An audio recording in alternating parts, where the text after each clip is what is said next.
Do you ever feel like you're running on a treadmill that's going nowhere?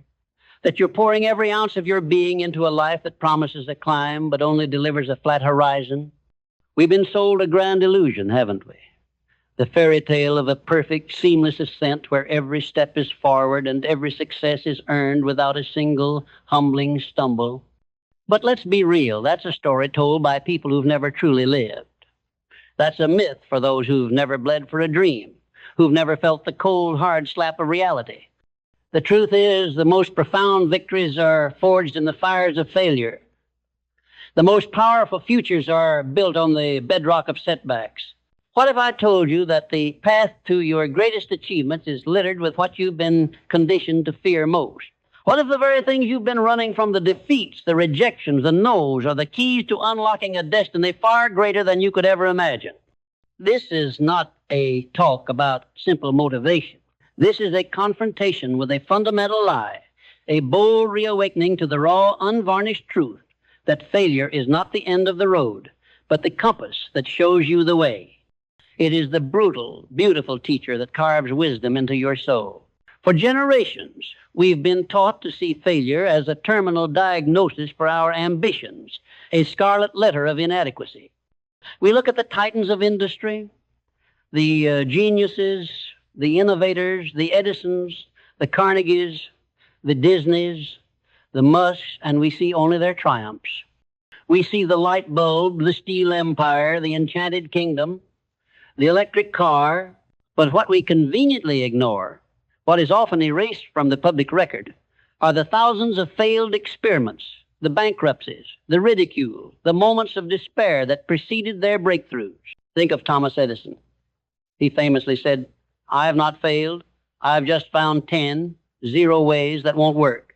A simple statement, yet it contains the most profound truth about the human spirit. He didn't see a laboratory of broken filaments and fizzled experiments.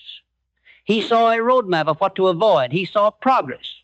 His mind was not fixated on the failure of each individual attempt, but on the relentless learning that each attempt provided. It was this mindset, this unshakable belief in the iterative process of creation, that ultimately illuminated the world. And what about Walt Disney? Before he built an empire of dreams and magic, he was fired from a newspaper for lacking imagination. Fired. A man who would later define the very limits of human creativity was, at one point, deemed unimaginative.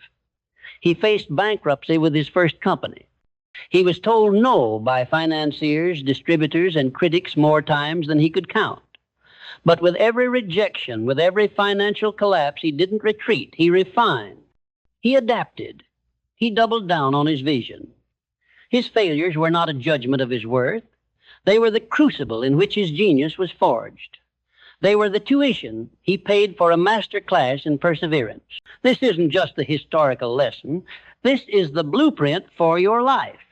When you get knocked down, when a project fails, when a relationship ends, or when an idea is ridiculed, what's your first instinct? To hide? To quit? To feel sorry for yourself?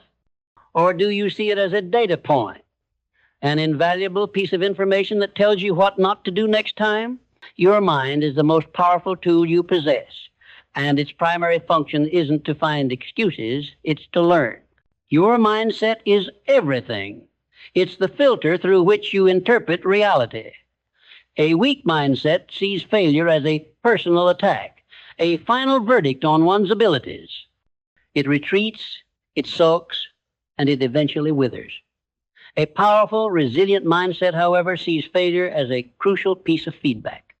It's the universe's way of saying, try this way instead.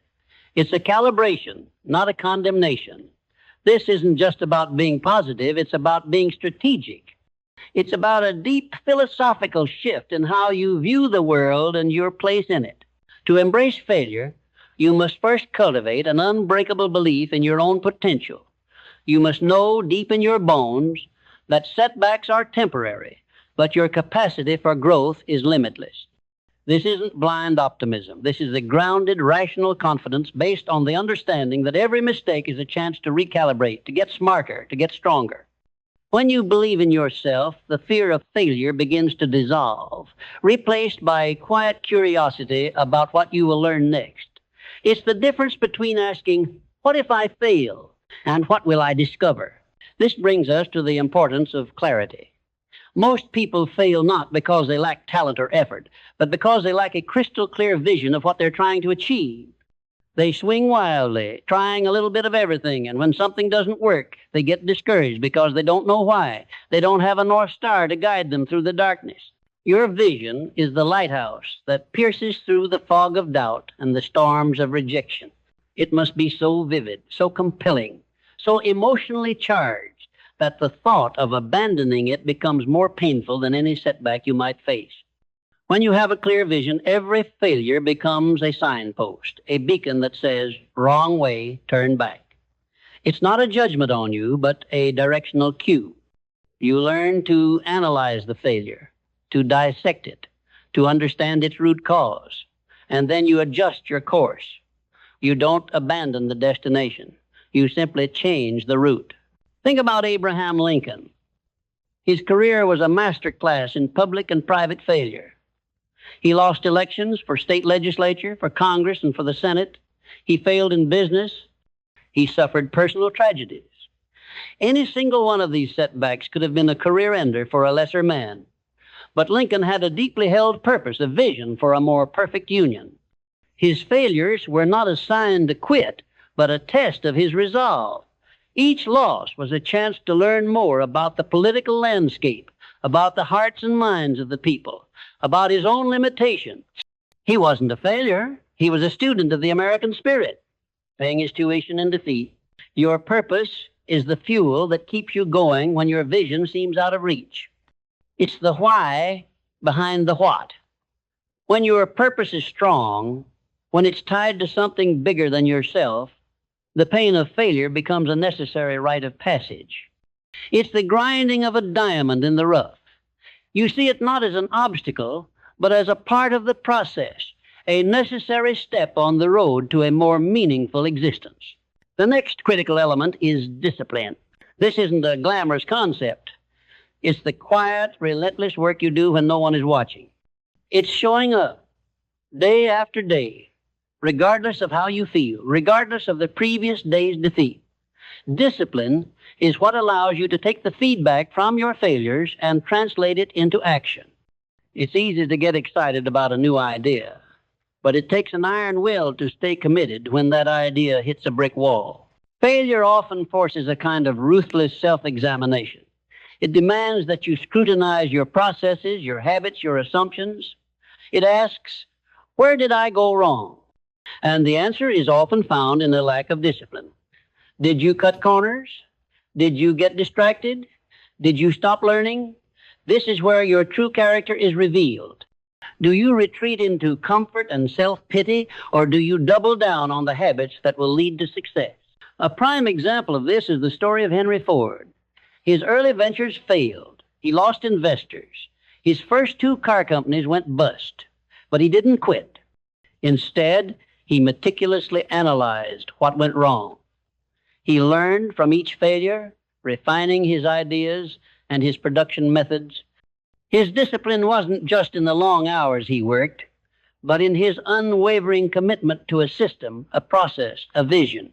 He was a student of his own failures, and that disciplined study led to the invention of the assembly line and the democratization of the automobile. This isn't just about physical action, it's about the discipline of thought. It's the ability to silence the inner critic, to reject the voice that says, "You're not good enough," and replace it with a firm resolve that says, "I will find a way." This requires mental fortitude, and like any muscle, it gets stronger with use. Every time you face a setback and choose to analyze it, to learn from it, to act on that knowledge, you are building the muscle of mental resilience. This brings us to gratitude. This might sound counterintuitive. How can you be grateful for failure? But this is one of the most powerful mindset shifts you can make. Be grateful for the lesson. Be grateful for the clarity. Be grateful for the feedback that most people are too afraid to get. Failure is an exclusive kind of feedback. Most people will never tell you the hard truth to your face. They'll smile and nod and tell you what you want to hear. But failure is brutally honest. It's the universe's way of saying, this isn't working, here's the data, now what are you going to do about it? To be grateful for this kind of feedback is to understand its immense value. It's the key to making a truly honest self-assessment. When you're knocked down, take a moment. Acknowledge the pain, the disappointment. But then with a deep breath, ask yourself, what did this teach me? What did I gain from this experience that I couldn't have gained any other way? Maybe it taught you humility. Maybe it taught you to be more prepared. Maybe it revealed a flaw in your plan that you would have never discovered otherwise. The moment you find something to be grateful for in your failure, you begin to take its power away. It stops being a source of pain and starts becoming a source of power. This practice of gratitude fuels adaptability. The world is not a static place. The conditions that lead to one success can change overnight. The strategies that worked yesterday may fail tomorrow. Failure forces you to look at the world with fresh eyes, to question your assumptions, to be agile in your thinking. Consider the story of Steve Jobs. He was famously pushed out of Apple, the company he founded, in a humiliating public spectacle. This was a catastrophic failure, a total professional and personal defeat. But what did he do? He didn't retreat. He didn't disappear. He started a new company, NextT, and bought another, Pixar. This period of his life, which he called awful tasting medicine, was a masterclass in adaptability. He learned to be a better leader. He learned to be more patient. He was forced to innovate in new areas, which ultimately led to the very technology that would save Apple when he returned. His biggest failure became his greatest teacher, forcing him to adapt, to evolve, and to ultimately become the titan of industry we now remember. This ability to adapt is born from resilience. Resilience isn't just about bouncing back. It's about bouncing forward. It's about taking the impact of the failure and using its energy to propel you to a new and better place. This is a skill, not an inherent trait. It's a muscle you build by putting yourself in challenging situations and then, when you fall, getting back up and trying again and again and again. The path to greatness is not a straight line. It's a winding, uneven road with unexpected pitfalls and sudden drops. Resilience is the shock absorption system on your vehicle of ambition. It's what allows you to take the hits without shattering. It's the quiet knowledge that you have survived worse, that you have learned from it, and that you will continue to move forward, no matter what. This leads to the final and perhaps most important piece of the puzzle, learning. True failure is not a missed goal. True failure is the refusal to learn from the missed goal. It's the decision to stay small, to remain in your comfort zone, to let the fear of another setback paralyze you.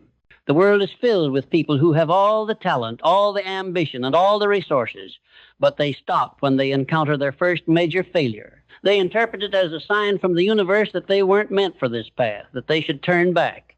But the masters, the innovators, the people who change the world, they interpret it as a sign that they are on the right track. They know that progress is a messy, iterative process. And the only way to get to the finish line is to keep learning, to keep adjusting, to keep moving. The great physicist Albert Einstein once said, "Anyone who has never made a mistake has never tried anything new." Think about that.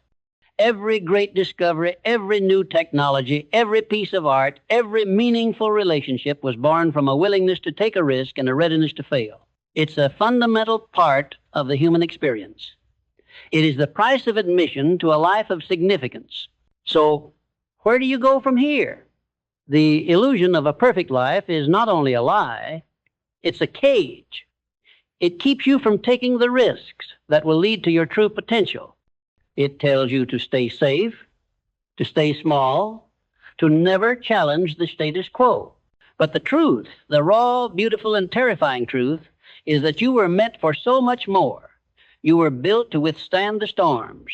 You were born to learn from the falls. Stop running from failure. Stop seeing it as a weakness. See it for what it truly is, a roadmap, a compass, a teacher, a catalyst for your greatness. The scars you collect from your setbacks are not signs of defeat. They are the etchings of wisdom on your soul. They are the proof that you lived, that you fought, that you learned. Now, look at your life. Look at the setbacks you've faced. Don't see them as moments of shame. See them as a collection of data points, as a series of lessons that have prepared you for this very moment. The only true failure is to stop trying. The only real mistake is to give up on yourself. So I ask you, what are you going to do with your next stumble? Are you going to retreat into the shadows, or are you going to stand up, dust yourself off, and get back in the fight wiser and more powerful than ever before? The choice is yours. The world is waiting for you to get back up. And this brings us to a moment of quiet, yet profound truth. We've talked about the titans, the legends, the builders of empires, but what about the quiet heroes? The ones who show up every single day in the face of relentless indifference? The artist who paints for years with no gallery representation? The entrepreneur who launches a dozen products that never catch on? The writer who finishes their manuscript only to get 100 rejection letters? Their stories are just as important, for they prove that the will to continue is more powerful than the fear of failing. The journey of the Creator is the ultimate act of faith in the face of uncertainty. The world doesn't promise you an audience, a customer base, or a favorable review. It simply gives you a canvas, a blank page, or an unfulfilled need. And in that void, you pour your very soul. When your work is met with silence or criticism, it's a gut punch. It's the kind of failure that strikes at the core of your identity. You're not just failing at a task. You feel like you're failing at being yourself. But this is where you must build your sanctuary, a sanctuary of self-validation. The world may not applaud your effort, but you must. You must be your own biggest fan, your own harshest critic, and your most compassionate mentor. This doesn't mean you ignore feedback. It means you filter it through the lens of your own unshakable purpose. You learn to discern between a critique of your work and a judgment of your worth. This is the very essence of self-mastery. It's the journey of becoming the master of your own mental and emotional state. The external world can throw punches, but you learn to ride with them. You build a deep, unshakable core that knows who you are, what you stand for, and where you're going, regardless of the opinions of others.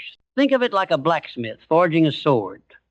The iron must be heated in a furnace, hammered, and plunged into cold water, again and again.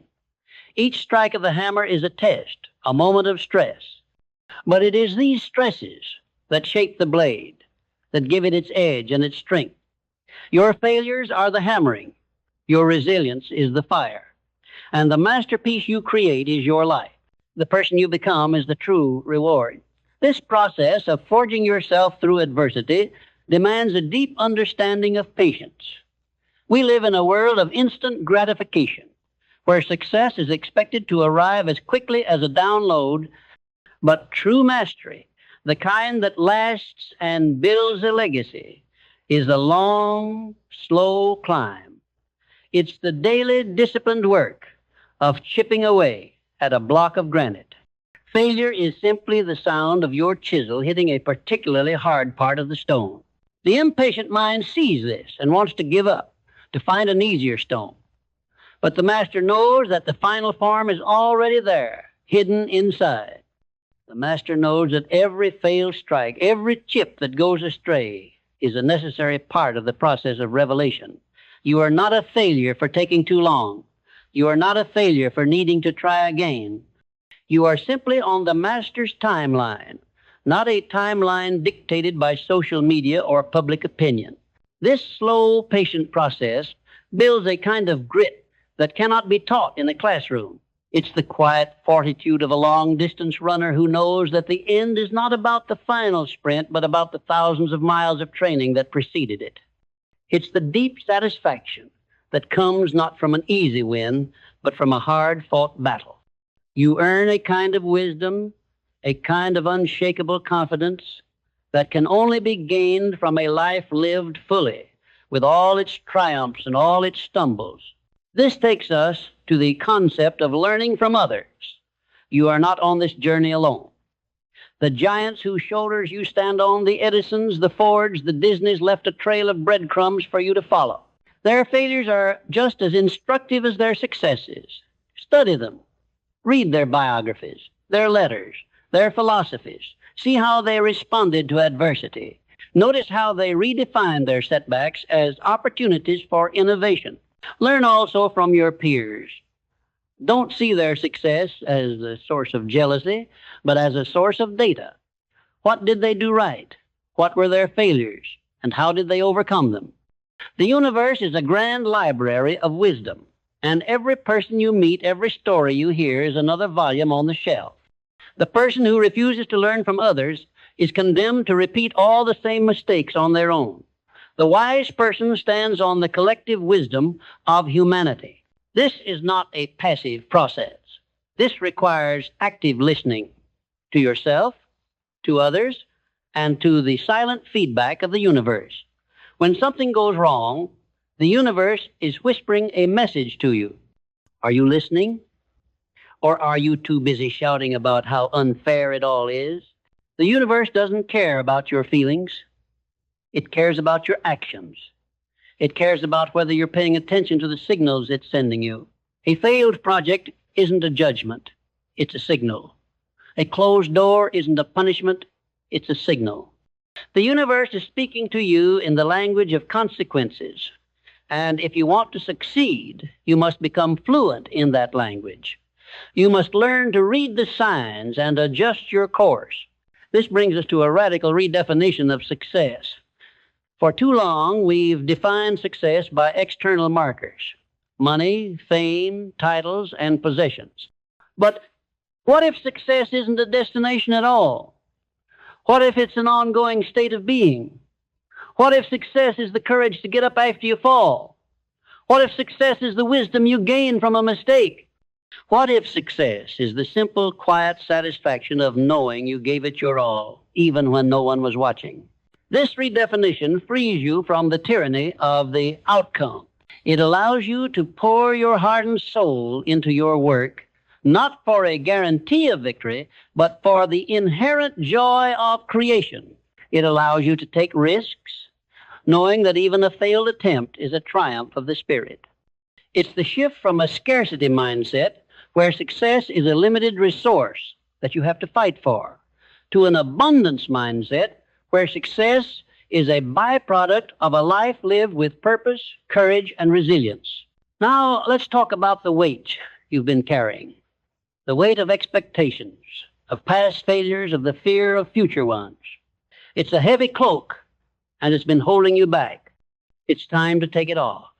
It's time to shed the lies that have been whispered into your soul for so long. The lie that you're not good enough. The lie that it's too late. The lie that some people are just born lucky and you're not. These are not truths. They are just stories you've been telling yourself, and you are the only one who can rewrite them. The moment you embrace your failures, you stop being a victim of them. You become the hero of your own story. You stop apologizing for your stumbles and start wearing them as badges of honor. You look at your past not with regret, but with a deep sense of gratitude for the lessons they have taught you. You realize that you wouldn't be the person you are today without every single one of those hardships. The journey ahead is not a guarantee of a seamless path to success. There will be more falls, more rejections, more moments where you will doubt everything you've ever believed. But you have a choice. You can see these moments as a sign to turn back, or you can see them as a signal that you are getting closer to the truth. You can see them as a reason to quit, or you can see them as a reason to fight harder. The universe is a cruel but fair teacher. It gives the lessons first and the rewards later. The lessons are often painful. They come in the form of a closed door, a failed venture, a lost opportunity. But if you pay attention, if you take the time to learn, the rewards are immeasurable. The rewards are not just the external trappings of success, but the internal fortress of character, the deep well of wisdom, and the unshakable confidence that comes from knowing you can handle anything life throws at you. This is the power of embracing failure. It's not just a mindset. It's a way of life. It's a bold, courageous act of defiance against a world that tells you to play it safe. It's the ultimate expression of self-belief. It's the raw, unvarnished truth that the only way to win is to be willing to lose. Not just to be willing, but to be hungry for the lessons that losing provides. So go. Go into the world with a new understanding, a new purpose, a new fire in your soul. Go with the full knowledge that you will fall, you will stumble, you will make mistakes. And when you do, don't curse the ground you fell on. Instead, bless the lessons it provided. Pick yourself up, dust yourself off, and keep moving forward. Because the world is waiting for the masterpiece you are becoming, forged in the fire of 1,000 failures. And so here we are, standing at the precipice of a new understanding. We've unmasked the lie that has held so many people captive, the great illusion of a life without stumbles. But now it's time to move from understanding to action. It's time to move from the philosophy of embracing failure to the practical application of it in your own life. This isn't just about a change in perspective. It's about a change in your very being. The next step is to get ruthless with your honesty. Look back at your biggest setbacks. The job you didn't get, the business that failed, the relationship that ended in heartbreak. Stop telling yourself the convenient stories, the ones about bad luck, about the other person being at fault, about the economy being against you. Those stories protect your ego, but they don't teach you a single thing. Instead, ask the hard, uncomfortable questions. What was my role in this? What could I have done differently? Where did my preparation fall short? What skill was I missing? This act of brutal self-assessment is the birthplace of all true growth. It's uncomfortable, yes. It feels like picking at a wound, but that's how the healing process begins. You can't fix a problem you refuse to acknowledge. You can't learn a lesson you're too afraid to confront. The moment you take radical responsibility for your failures, you take the power out of them and place it back in your hands. You become the pilot of your own life, not a passenger at the mercy of the wind. This newfound honesty must be paired with audacious action. Most people, after a major setback, shrink. They play it safe. They choose the path of least resistance. They become so afraid of a repeat performance that they stop performing altogether. But the masters of this world know that the antidote to failure is not inaction. It's bold, courageous movement. It's about taking the lessons you just learned and applying them immediately. Think of the scientific method. You have a hypothesis, you run an experiment, and if it fails, you don't just give up. You analyze the data, you form a new hypothesis, and you run a new experiment. Life is the ultimate experiment. Your career is an experiment. Your relationships are an experiment. Your health is an experiment. Stop seeing your failures as a reason to close the lab and start seeing them as the data you need to run a better, more successful experiment next time. This requires you to cultivate a deep sense of courage. Not the kind of courage that comes from a bravado or an ego, but the quiet, dignified courage that comes from knowing who you are and what you're capable of. It's the courage to risk looking foolish, the courage to step into the unknown, the courage to try again, even when the memory of your last fall is still fresh. The courage to believe in yourself, not because you're perfect, but because you're human, and being human means you will fall and you will rise again. The final and most profound step is to internalize this philosophy so deeply that it becomes a part of your very identity. Stop saying, I failed. Start saying, I am learning. Stop saying, I'm not good at this. Start saying, I am in the process of mastering this. The language you use to describe your life shapes the reality you experience. Change the narrative, and you will change your destiny. Your life is not a linear story of successes. It's a mosaic of triumphs and tribulations, of victories and defeats. Every piece, even the darkest ones, is necessary to complete the picture of who you are and what you were meant to become. The scars from your battles are not blemishes. They are the marks of a warrior. The lessons from your failures are not a source of shame. They are the foundation of your wisdom. The world out there, the one built by the masters we've talked about, was not built by people who were afraid to fail. It was built by people who embraced their failures as stepping stones to greatness. They saw the value in every misstep, the opportunity in every setback, the power in every fall. They didn't just get back up, they got back up stronger, smarter, and more determined than they were before. Now, the floor is yours. The stage is set. The script of your life is waiting for you to write the next chapter. The failures of your past are not a prologue to your defeat. They are the prologue to your greatest comeback story. So, what are you waiting for? Get up and get to work.